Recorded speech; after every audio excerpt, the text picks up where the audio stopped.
Oi pessoal, tudo bem com vocês? Hoje na nossa aula a gente vai ver dois movimentos intelectuais, mas por favor não fiquem com medo, não é nada demais. É só que eles são movimentos que aconteceram quase que concomitantemente e eles têm muitas características iguais, então é muito mais fácil a gente estudar os dois e ver as diferenças do que estudar essa semana um, na outra semana outro e se confundir na hora da prova, tá bom? A gente vai ver hoje o realismo e o naturalismo. A gente vai ver o contexto histórico da Europa e do Brasil, o realismo com as características, o gênero textual presente, mais proeminente, né? Autores e obras, as principais marcas do naturalismo, o gênero textual, autores e obras também. E aí eu vou explicar a diferença deles. E por fim eu vou trazer alguns exemplos. Claro que sempre para a gente observar o movimento intelectual que está sendo gerado, formado na época, a gente tem que ver o contexto. Porque os autores, escritores, artistas, eles sempre vão demonstrar a situação política e social da época. Se você quer compreender uma época, é só você estudar os movimentos intelectuais que surgiram dessa fase.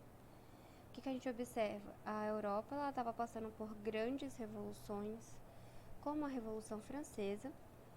Esses movimentos aconteceram do século XIX em diante. E então, até mesmo no Brasil vai ter essas influências. E a Europa estava passando pela segunda revolução industrial, questão do maquinário já.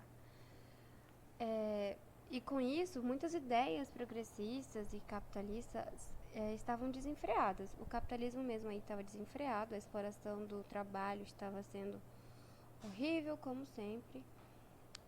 Se vocês forem olhar outras histórias, tem muita coisa macabra dessas épocas, desses séculos aí. Grandes nomes vão surgir nessa época também, como por exemplo o Jack Stripador, é dessa época aí. Pesquisem sobre esses séculos. Então, o capitalismo estava desenfreado e a gente vai ter algumas contribuições por causa disso, como o telégrafo, a luz elétrica, a locomotiva, o telefone. Eu não vou tirar o mérito disso, porém, né, eu não concordo.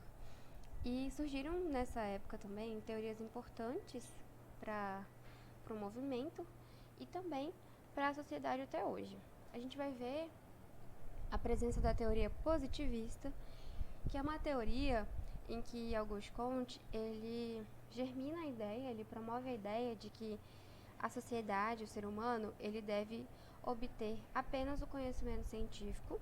E de que forma? Conhecimento empírico e análise deles. Ou seja, só vale você testar e analisar, não vale outro tipo de conhecimento. Essas ideias vão ter duas orientações e vai ser sempre uma forma progressiva, assim, absurda. Ele sempre vai querer progresso, basicamente isso. E o meio vai ser por meio do cientificismo, objetivo científico. Essa teoria ela tem duas orientações. Basicamente, uma orientação prega o estudo sociológico do ser humano, das escolhas, das tendências humanas em geral. E outra teoria, ela vai ser uma delimitação das ciências, principalmente a delimitação das ciências exatas, que justamente tem tanta contribuição aí para a tecnologia na época. Em seguida vai vir a teoria evolucionista de Charles Darwin. O Charles, ele vai falar o quê? Que na obra dele, a principal obra dele é A Origem das Espécies, que o mundo ele passou por uma seleção natural, ele passa por essa seleção, e todas as espécies, inclusive o homem, na verdade uma evolução de outras espécies. Só que assim, o homem ele sobreviveu porque ele se adaptou. Essa seleção natural, ela diz que só prevalecerá as espécies que são mais adaptáveis ou mais fortes aos acontecimentos naturais da época. Então é a famosa história, o homem veio do macaco. Só que eu recomendo vocês procurarem saber mais antes de falar esse tipo de baboseira. E por último a gente vai ter o comunismo. Sim, por mais que a gente esteja numa sociedade extremamente capitalista, com um progresso sendo pregado goela abaixo das pessoas, Karl Marx, o tio Marx, ele vai vir aí e ele vai escrever e publicar a obra dele, o Manifesto Comunista, onde ele fala que a consciência de classe ela é uma tendência. Ele não fala que é a ideologia ideal. Ele fala que a consciência de classe ela é uma tendência por parte do proletariado. Quem é o proletariado? Classe pobre e trabalhadora. É a gente. Se você está aqui estudando para o Enem e não tem o futuro garantido porque seu papai não banca, então você é basicamente pobre, né? Todos nós somos aqui. Enfim, ele vai falar nessa obra dele que a classe proletária ela vai se unir, vai unificar as ideias, se fortalecer e vai ter essa consciência de classe, lutar pela produção que ela gera. Afinal, se a classe trabalhadora tudo produz, a ela tudo pertence. Então eu recomendo também que vocês pesquisem mais sobre isso antes de falarem baboseiras. São teorias e são sistemas políticos bem importantes. A gente está vendo muito que está em debate até hoje na nossa sociedade. Porém, não falem besteira, tá? Pesquisa o conceito, pesquisa a ideia, diferencie comunismo, capitalismo, diferencie principalmente uma ditadura, porque a ditadura não é um sistema político, é uma ditadura. E bora para o contexto histórico do Brasil, né? Então, o que estava acontecendo no Brasil? A gente ainda estava no Segundo Império, em 1881. O Rio de Janeiro ele ainda era capital. E o que a gente vai observar? Que o Brasil ele estava com ideias da Revolução Francesa e da Revolução Industrial. Claro que a industrialização no Brasil ela era bem mais lenta e gradativa em relação à da Europa. Afinal, o Brasil era colônia. A gente vai observar que vai ter uma pressão internacional para que o Brasil acabe com a escravidão. Aí a princesa vai instituir a Lei Áurea em 1888, que vai abolir a escravidão no Brasil. E no ano seguinte vai ter a proclamação da República Brasileira. Para vocês terem ideia, essa teoria de Auguste Comte, a teoria positivista, ela é tão forte do progresso ideal, do positivismo ideal que as pessoas deveriam estar, que essa frasezinha que fica aqui na nossa bandeira, ordem e progresso, ela é derivada da teoria positivista. Então, para você ver como que influenciou até aqui no Brasil, né? Onde as coisas demoravam mais a chegar. E no realismo, quais são as principais características dele? Bem, descrições de situações sociais. O objetivo do realismo era retratar mesmo a realidade. Ele vai valorizar a narração dos fatos de forma objetiva e concreta. Ele vai tentar quebrar essa idealização do romantismo. Ele vai falar do fracasso social, da miséria, do adultério. Só que assim, quando a gente observa um movimento intelectual, a gente tem que observar o começo, meio e o fim. O romantismo, ele teve o início, o meio e o fim dele. A terceira parte do romantismo, ela vai tratar de problemas sociais. Isso vai ser o gancho que vai costurar as ideias do realismo, que vai ser o movimento intelectual seguinte, e vai completamente ser a base do realismo, que são a crítica, que vai ser a crítica às classes dominantes, à hipocrisia, a crítica à nova burguesia e aos costumes deles. Então, o romantismo ele vai terminar falando das situações e da realidade social, essa crítica, mas vai ser muito sutil no romantismo. No realismo não, vai ser bem objetivo, vai ser bem escrachada mesmo. Eles vão ser bem fiéis a tudo isso. E eles vão tentar transmitir essa aceitação e a descrição da realidade como ela é. Eles não vão tentar mudar. Tanto é que vai ter os ideais teóricos, principalmente usando as ciências exatas como referência, que eu falei lá daquela orientação positivista, onde a ciência exata estava bem mais estruturada, mais definida do que antes, né? Tanto é que na literatura a gente vai observar o quê? O objetivo dos escritores vai ser sempre traçar essas críticas, só que eles vão desenvolver, eles vão construir análises ao redor da sociedade da época para descrever tudo isso. A narrativa ela vai ser impessoal, porque eles não vão querer interferir. O autor ele não vai interferir na história, ele vai apenas descrever. Tanto é que eles vão sempre priorizar a prosa realista e os contos. Esse é o gênero textual que mais vai aparecer no realismo. Por quê? Porque eles vão contar o que está acontecendo, eles não vão participar da ideia. E o que a gente observa aqui? Que diferente dos personagens, por exemplo, do Barroco, a gente vai ter uma construção psicológica nesses personagens.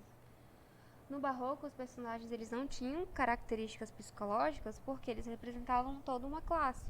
Aqui não. É uma ideia psicológica construída, só que você se identifica. Por exemplo, eles vão criticar a Igreja Católica, mas eles vão mostrar que os personagens cometem os 7 pecados capitais, entendeu? Fornicação, luxúria, gula e tudo mais. Eles vão criticar tudo isso, principalmente no ponto de vista que eles têm em relação à burguesia. Aí o que a gente vai observar? Os poetas árcades, por exemplo, ele não vai ter uma clareza na linguagem. O Barroco também, ele é todo cheio de adorno, ele não vai ter uma linguagem clara e correta igual o realismo. Só que o realismo ele vai ter uma narrativa mais lenta, ele vai ser bem mais reflexivo. Vocês vão ver em obras aí que a narrativa é bem gradativa, só que a linguagem ainda assim permanece limpa. E um marco para a literatura do realismo foi que em 1865 teve a questão Coimbra. O que foi? O romancista Feliciano de Castilho ele entrou em atrito com o realista Antero de Quintal. E aí, o Feliciano ele falou basicamente que o realismo ele era um movimento sem características próprias, ele falou que faltava originalidade, ele criticou, meteu o pau aí no realismo. Aí o Antero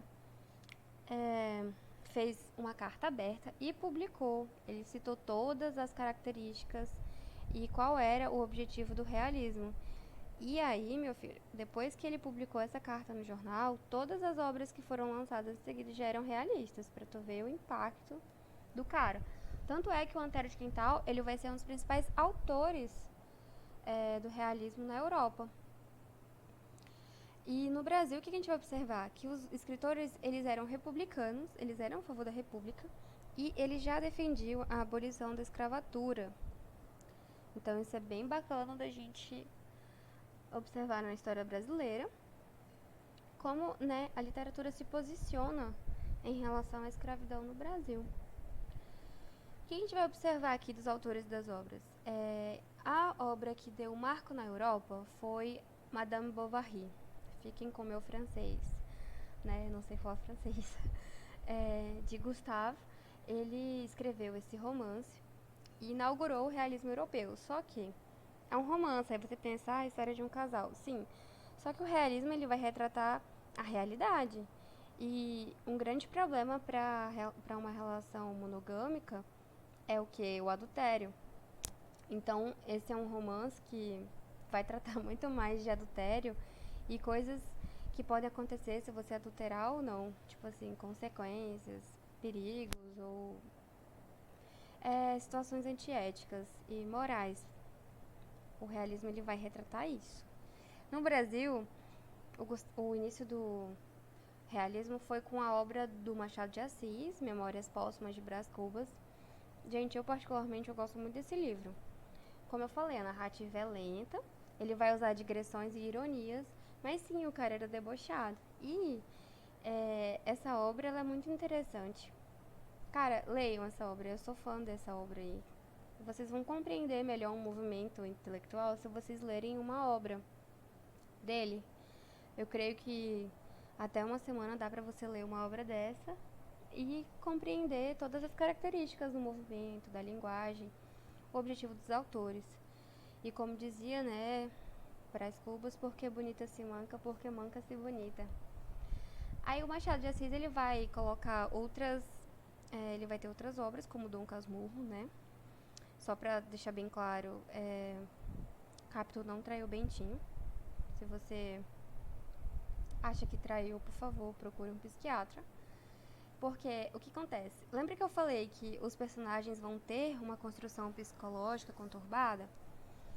E você vai se identificar? O Bentinho ele é a clara personificação de um cara inseguro com traumas e problemas que ele deveria procurar se tratar.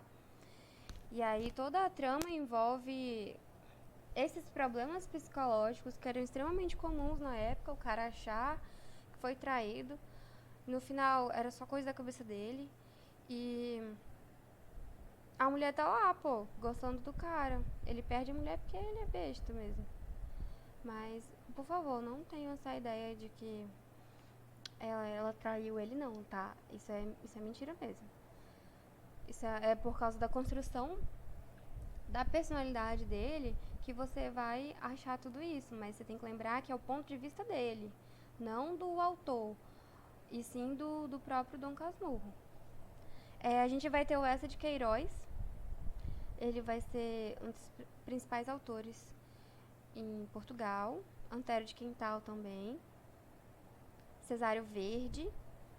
Essa aqui são obras brasileiras. Essa da direita aqui é o Caipira Picando Fumo de Corda.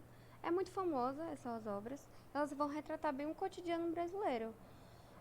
Se a pessoa trabalhava e estava no momento de descanso, ele retratava. Se a pessoa estava trabalhando, ele também vai retratar.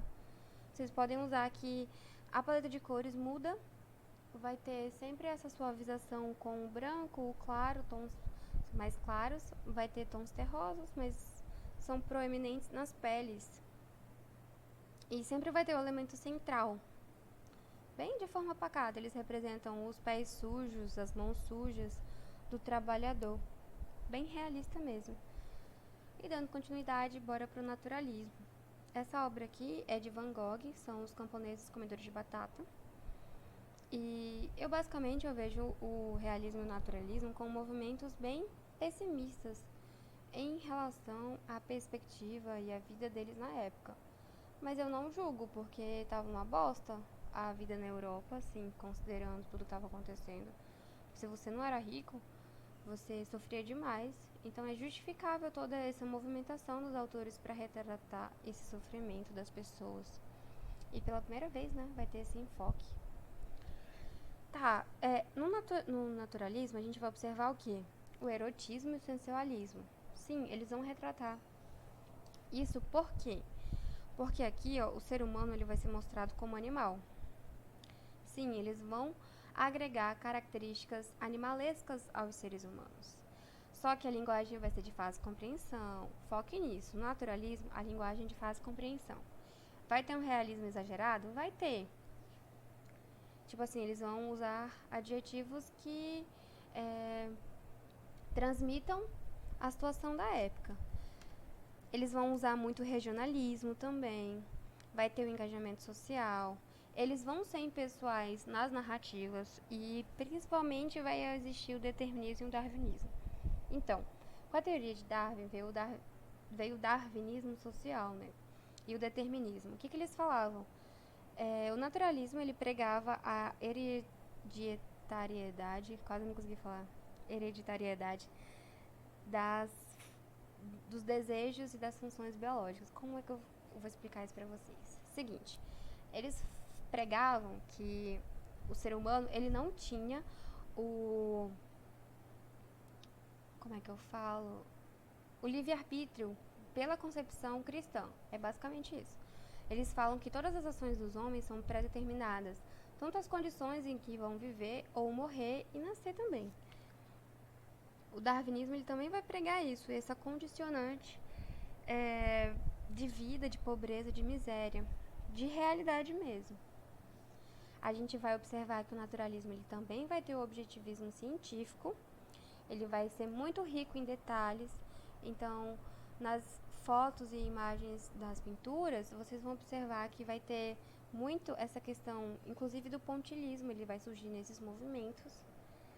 Vai ter as personagens patológicas, com problemas e caracterizações também. A clareza e a harmonia da composição. As imagens vão ser mais limpas e harmoniosas de se ver. A composição das cores também vai ser muito marcante. Tanto é que na literatura, os principais temas vão ser patologia social, como taras, adultério, homossexualidade, criminalidade, violência. O naturalismo ele vai pregar isso. E de que forma? Todas as obras literárias e os autores, eles sempre vão objetivar representar o homem por uma visão determinista, ou seja, ele vai estar com aquela herança genética, a fisiologia, que vai influenciar no quê? No caráter, nas atitudes dele como pessoa, na vida dele, de forma bem aplicada. E tem aquela orientação do positivismo que ainda vai estar presente, que vai buscar analisar todas essas condicionantes e as ações dele de forma social, psicológica e física, principalmente de grupos marginalizados pela sociedade.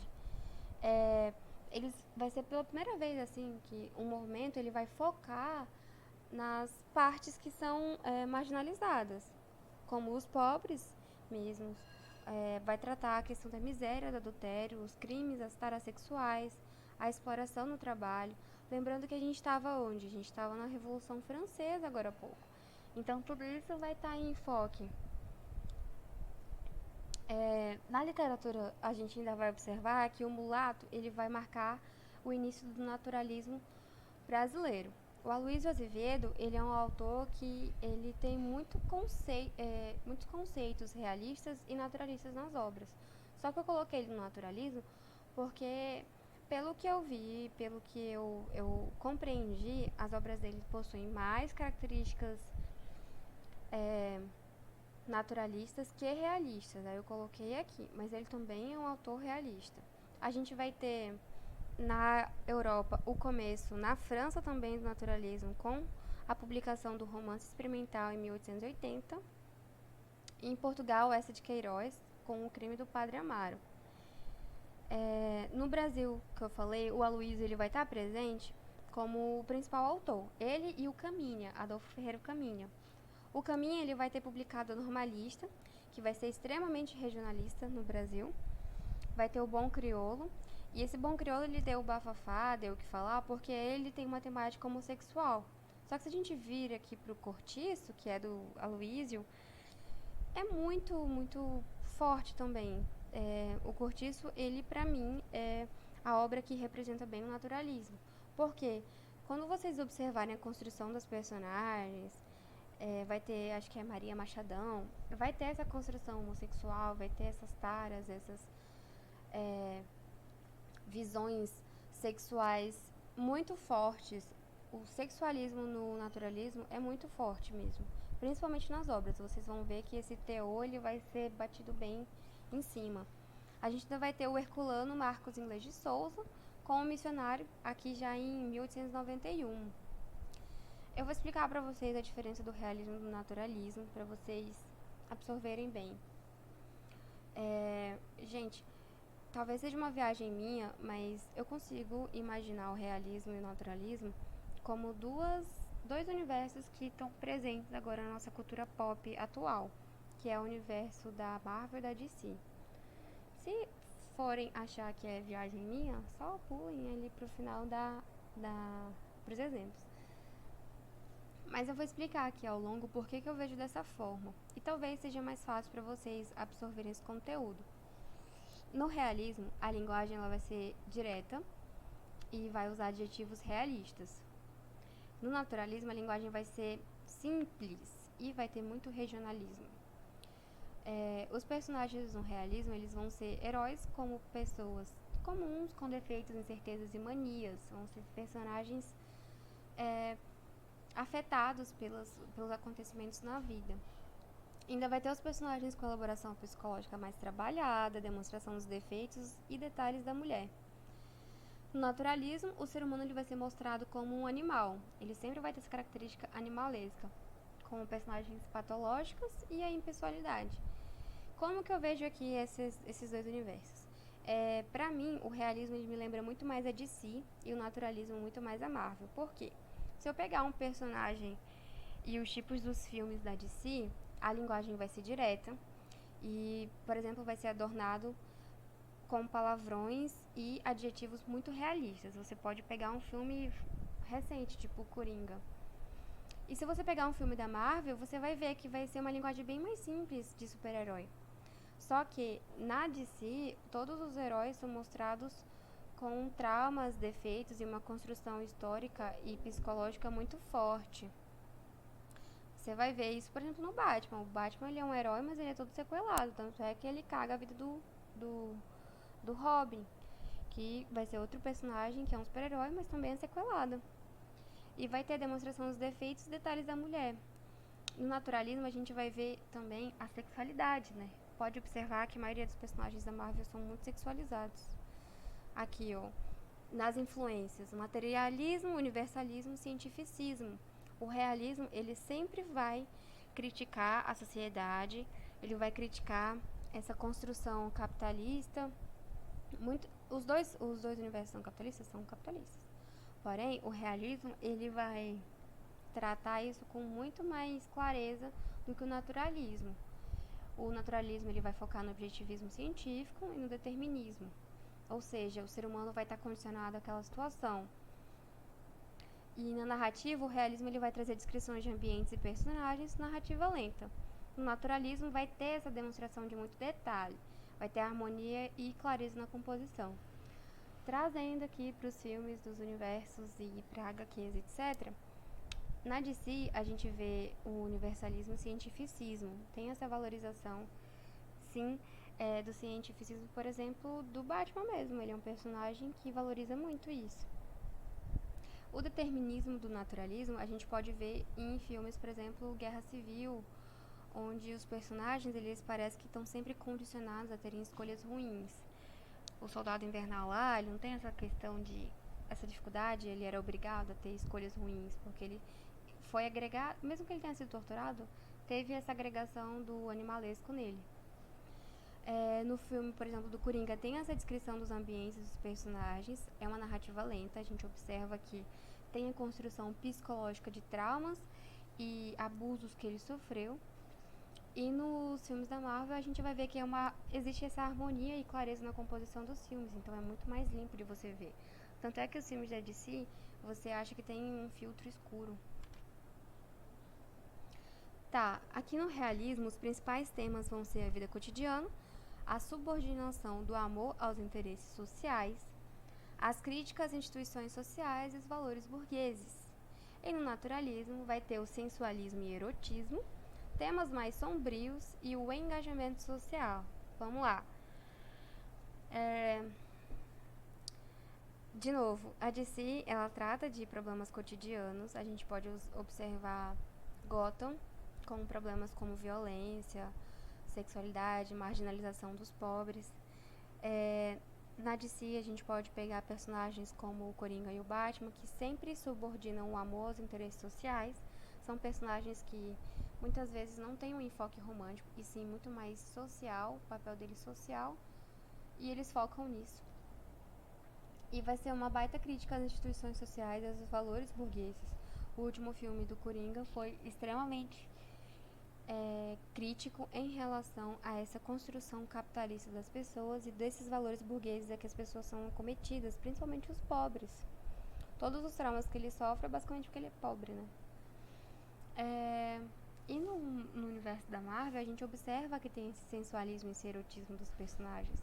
Capitão América, o Homem de Ferro, são personagens que têm esse teor. Tem temas mais sombrios? Tem temas mais sombrios. Se a gente pegar a Guerra Infinita com o Thanos lá, ele vai estar usando uma teoria maltasiana sobre morte da humanidade. E tem a questão do engajamento social. E bora aqui para os exemplos, né? Assinale a alternativa que contém a afirmação correta sobre o naturalismo no Brasil. Bem, o naturalismo, ele, por seus princípios científicos, considerava as narrativas literárias exemplos de demonstração de teses e ideias e ideais sobre a sociedade e o homem. Sim. O naturalismo ele usou elementos da natureza selvagem do Brasil do século XIX para defender teses sobre os defeitos da cultura primitiva? Não, nada a ver, mó viagem.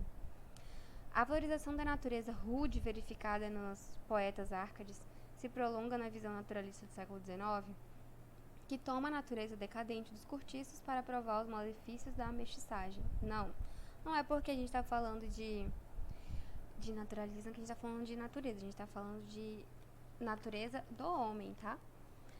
O naturalismo no Brasil esteve sempre ligado à beleza das paisagens das cidades e do interior do Brasil. Não, viagem também. Ele estava ligado à retratação da realidade das pessoas. E o naturalismo no século XIX no Brasil difundiu na literatura uma linguagem científica e hermética, fazendo com que os textos literários fossem lidos apenas por intelectuais. Mentira. A principal característica da linguagem do naturalismo é a linguagem clara e de fácil entendimento. Assinale a alternativa em que se encontram características da prosa do realismo. Lembra, a prosa ela foi o principal gênero textual do realismo. A. Objetivismo, subordinação dos sentimentos e interesses sociais, crítica às instituições decadentes da sociedade burguesa? Sim.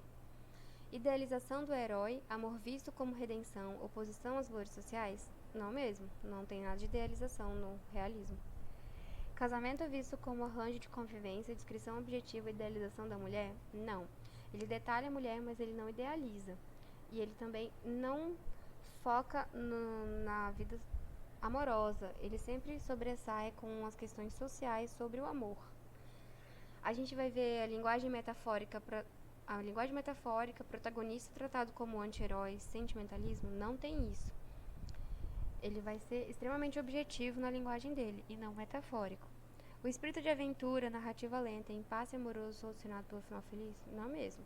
A resposta certa é a letra A, nas duas questões, onde o objetivismo, a subordinação dos sentimentos a interesses sociais, críticas às instituições decadentes da sociedade burguesa são as principais características da prosa do realismo.